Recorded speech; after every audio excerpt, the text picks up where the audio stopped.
Dilolostro YouTube channel. La hi le xigodini. Okay, ni nge le xigodini namuntlha mi fike kona xigodini xa mampela. Kokwani Chauke loko yi rhunga mininjhere philani leyi nyimpi kahlekahle swo tikomba ingaku ya ala ku hela. Hi fike hi vona mininjhere philani va posta ka xiyenge xa mabulu xa Facebook laha va nga fika va vekela nkandziyiso wa kokwani Chauke va karhi va yimbelela risimu ra ku ni hava munhu Joni va ri chela nyana na swipayisisi kumbexani ku ri nandzikisa hikuva va katsa mininjhere philani eka risimu leriya.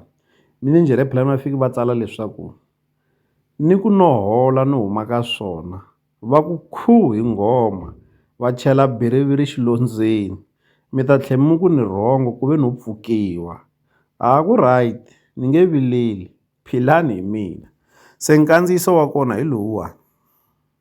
U nga vileli dole i lava marhumbu doli u nga vileli philani i lava marhumbu dole ta kumbe dole propa hi yona ndhawu ya